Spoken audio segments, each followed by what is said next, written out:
Bon, ben, comme ça, aujourd'hui, je vais poursuivre ma série sur Éphésiens. C'est bon de creuser la Bible, c'est important, ça fait partie de la vie avec Dieu. Et moi, la question que je vais vous poser ce matin est celle-ci. C'est quoi un chrétien solide pour vous? Ça ressemble à quoi? Et je vais mettre ça sur mon tableau parce que c'était le fun la semaine dernière, écrire ça au tableau. Alors, tout simplement, laissez-moi savoir. Un chrétien solide, un chrétien fort, c'est quoi? Alors, la fondation, c'est Jésus. Quoi d'autre? La fondation, c'est la croix. Quoi d'autre? Oui. Hein? OK. Alors, malgré les épreuves, si je peux dire, il reste solide. Autre chose, oui. OK, aussi. Alors, enseignable. Autre chose. Pardon? La rencontre avec Dieu? OK.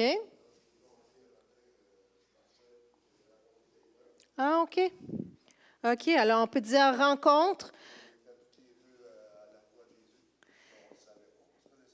Alors, tu sais, rencontre, puis vraiment avec d'autres chrétiens. Vraiment, c'est pas normal. Un chrétien solide, là, il vit pas sa foi tout seul. On va rencontrer d'autres gens, on va se fortifier l'un l'autre. Y a-t-il d'autres choses pour vous? Oui. Oh.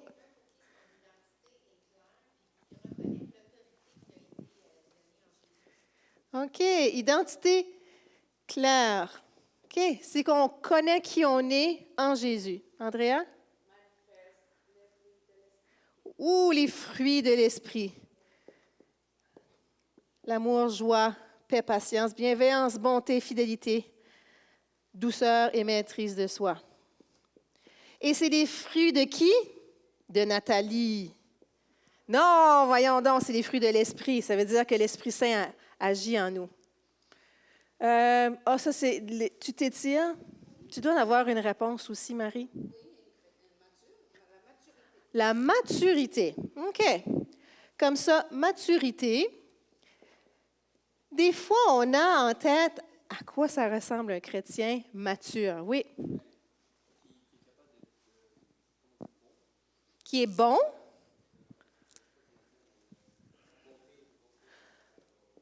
OK. Alors, une bonté, une bienveillance, un fruit de l'esprit, celui-là, bonté. Comme ça, ce sont des excellentes réponses.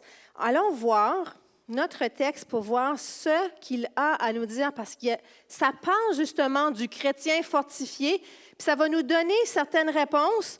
Ça va nous dire que c'est par l'Esprit Saint, comme vous avez dit, les fruits de l'Esprit, qu'on est fort. Lorsque Christ habite en nous, puis il y en a une autre chose surprenante dans ce verset-là qui nous démontre qu'un chrétien est fort, est fortifié et solide. Comme ça, un petit rappel, vous vous souvenez de mon bocal pour vous parler de ce que Jésus a fait dans le début d'Éphésiens. Moi, j'aime tellement cette illustration-là. Moi-même, ça m'a parlé beaucoup. Jésus était au ciel. Il est descendu sur la terre.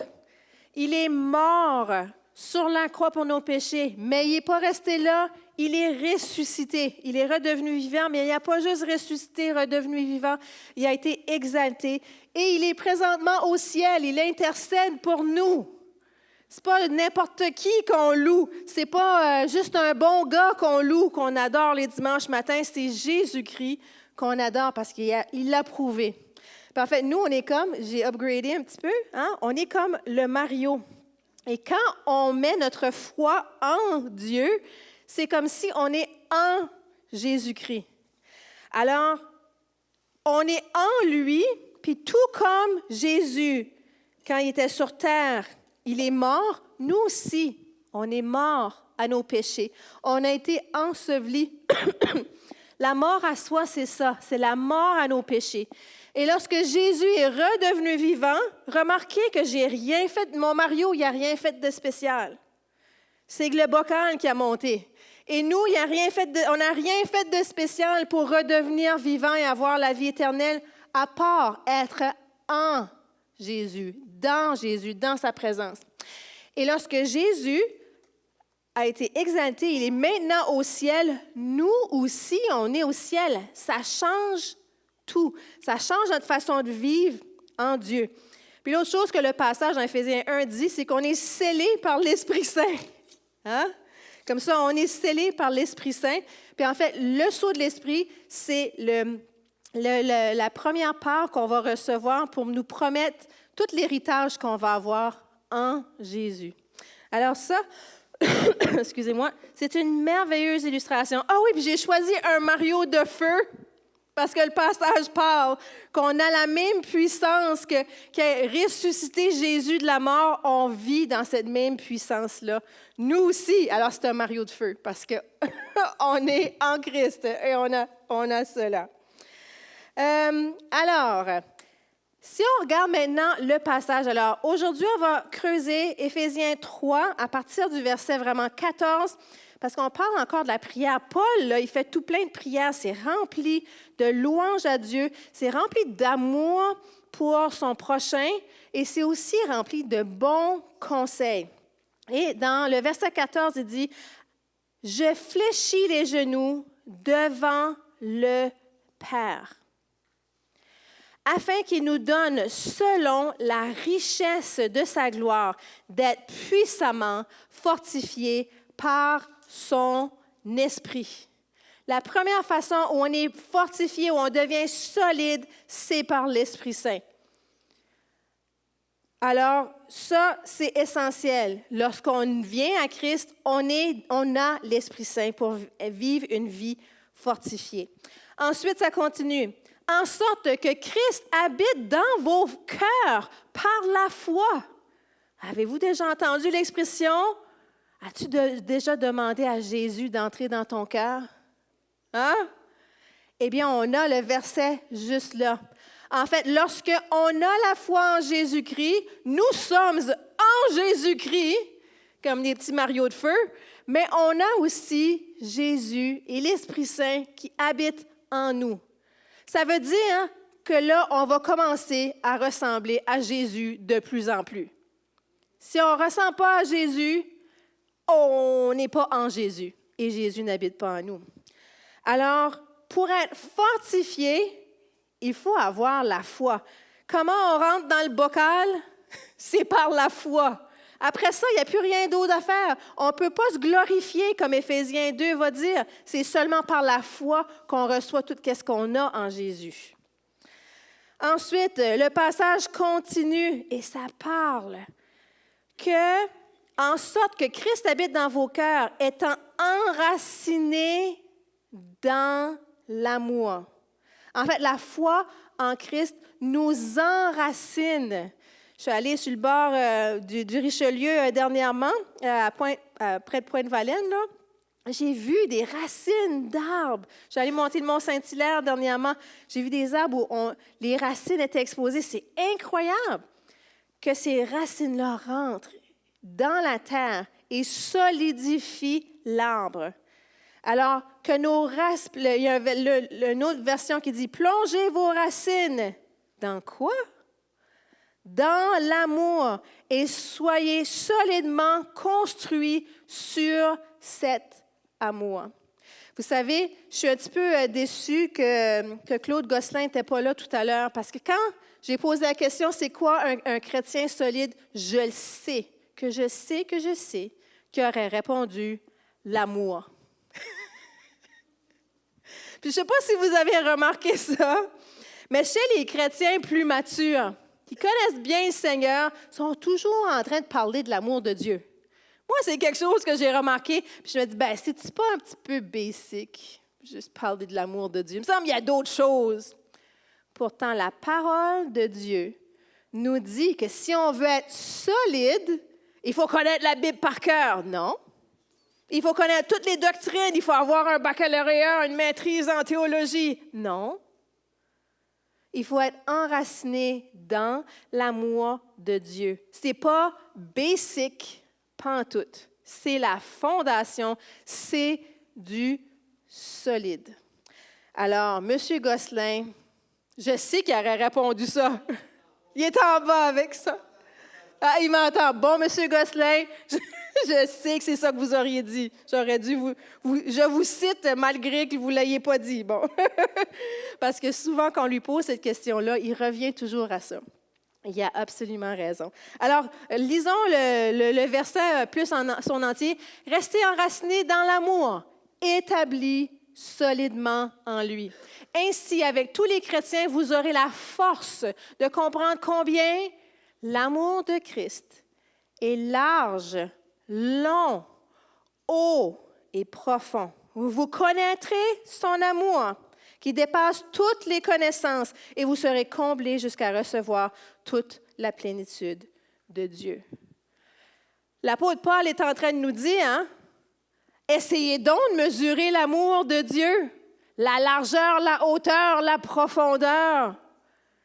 Ben, c'est ça qu'on va faire. Bon, j'ai sorti mon tape line, là. Alors, lui, il n'est pas tout à fait long assez. J'en ai un petit peu plus intense ici. Ça. Moi, j'aime ça, un bon tape line. Y a-t-il d'autres monde ici qui aime ça? Oui. Lui, ici, il est vraiment bon. Je l'aime vraiment. J'en suis fière. Mais on comprend que Paul qui nous dit, essayez de comprendre l'amour de Dieu, de voir comment profond, long et haut et large que c'est impossible. Puis, c'est là où ce mot-là, moi, je ne le connaissais pas avant d'être dans un milieu chrétien. C'est incommensurable. C'est-à-dire que ce n'est pas mesurable. L'amour de Dieu est tellement grand que c'est impossible de le cerner pleinement. Pourtant, Paul il dit, allez-y, essayez. Parce qu'en ce faisant, vous allez vous enraciner puis connaître quand même la plénitude de Dieu. Alors, comment on décrit l'amour de Dieu? Et là, je vous demande ce matin, comment vous décririez cet amour-là? Poignant. Oui. Douce. Pardon? Non transactionnel. Oui. Inconditionnel. Ben oui, mais j'aime ça aussi. On n'a pas besoin de lui donner quelque chose pour recevoir son amour. Il nous la donne. Nathalie. Puissante. Hein? C'est pas l'amour, c'est une amour puissante. C'est beau, c'est du solide. Autre chose? Pardon, Michel? Rassurant? Philippe? Indescriptible. Oui. Pardon? Immuable, qui ne change pas. Chaleureux. Comme ça, l'amour de Dieu, c'est du solide. Puis bien souvent, moi en tout cas, il n'y a rien qui va me détourner de Dieu et qui va faire en sorte que je ne crois plus en Dieu. Parce que j'ai vécu cette expérience avec Dieu où j'ai connu son amour. Son amour qui m'a envahi, c'est indéniable dans ma tête. Et c'est ça que je souhaite pour tous les gens autour de moi. La parole de Dieu dit que Dieu est amour. C'est une description de qui il est. Ce n'est pas juste une description, c'est son essence même. Comme ça, on comprend que quand Paul nous demande de nous enraciner dans l'amour puis d'essayer de sonder cet amour-là, que c'est quelque chose qu'on va juste comprendre en partie. Et le résultat, vous connaîtrez son amour qui dépasse toutes les connaissances. L'intelligence, comme on a lu dans Éphésiens 1 et 2, ce n'est pas juste des choses factuelles que Paul veut qu'on sache. Il veut qu'on le connaisse pour de vrai, de vrai et de vrai. Et vous serez comblés jusqu'à recevoir toute la plénitude de Dieu. Et là, j'ai un dernier point que je veux faire ce matin, et c'est celui-ci. L'amour de Dieu est un amour qui ne change pas. Maintenant, ce n'est pas écrit explicitement dans le texte. Nous qui connaissons Dieu, on comprend cela, mais c'est quelque chose qui est quand même écrit implicitement dans le texte. Alors, laissez-moi vous expliquer ça. Moi j'ai étudié en éducation, et ceux qui ont étudié en éducation vont bien connaître Jean Piaget. C'est un grand psychologue, en fait, qui a déterminé, qui a regardé comment l'enfant se développe. Alors, regardez des choses par rapport à un enfant, puis des points dans sa vie où il mature, où il grandit, il y a des choses qu'il comprend au fur et à mesure. Moi, je vais vous dire que dans une expérience qui s'appelle la conservation du volume, qu'un jeune enfant ne va pas comprendre. Et si tu lui demandes, et j'ai demandé à mon fils, lequel a le plus de liquide? Celui-ci ou celui-ci? Quelle est la réponse? Oh, OK, il n'y en a pas un qui en a plus que l'autre. C'est le même montant d'eau. Il ne change pas. J'ai demandé à mon fils hier, puis il m'a dit, c'est celui-ci, je dirais. Puis on peut faire la même expérience qu'on prend une grosse boule de pâte à modeler, si on la prend une grosse comme ça, ou qu'on l'écrase comme on fait un long serpent, un long verre, là, on dit laquelle est plus grosse. Il ne va pas nécessairement savoir. C'est le même volume. C'est le même montant de liquide. Est-ce que vous voyez où est-ce que je vais avec ça? L'amour de Dieu qui est incommensurable, qui n'est pas mesurable, il n'y a rien qui peut changer l'ampleur, la grandeur, la largeur de cet amour-là pour nous. Il n'y a pas notre péché, il n'y a pas si on décide de faire ceci ou faire cela. Il n'y a pas, peu importe, il n'y a pas si on vit une épreuve. L'amour de Dieu ne change pas. Et je mentionne des fois les épreuves parce que des fois, ça nous arrive qu'on se dit « Ah, je passe à travers de quelque chose de difficile. » Puis si on n'est pas solide et mature dans le Seigneur, si on n'a pas encore appris dans notre développement, notre maturité chrétienne, l'amour de Dieu, elle ne change pas, même si nos circonstances changent. Il n'y a rien qui peut changer l'ampleur de l'amour de Dieu. Et je vous dis, dans le texte, ça le dit implicitement. Parce qu'au début du chapitre, Paul dit, regarde, moi, je suis en prison à cause que je suis allé partager l'Évangile. Mais ça ne dérange pas. Il faut quand même que vous allez voir l'amour de Dieu. Elle est incroyable, l'amour de Dieu. Quelqu'un qui est en prison. Après ça, je ne sais pas si vous connaissez un petit peu l'histoire de Paul. Il t'a écrit quelques versets pour dire des affaires qu'il a vécues. La fois que j'ai été battue par des vers, ils m'ont lapidé, j'ai été dans 3 naufrages, j'ai passé la nuit dans l'abîme. Je ne sais pas qu'est-ce que ça veut dire. Et après ça, j'ai été en péril sur la mer, en péril des faux frères. J'ai été en péril dans les villes, par les païens, par toutes sortes de manières.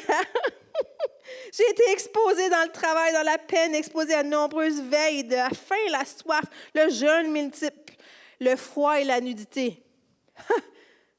Puis Paul, à la fin de sa vie, quand il a écrit Éphésiens 3, qu'on est en train d'étudier ce matin, il a dit « Hey, l'amour de Dieu est donc bien haute.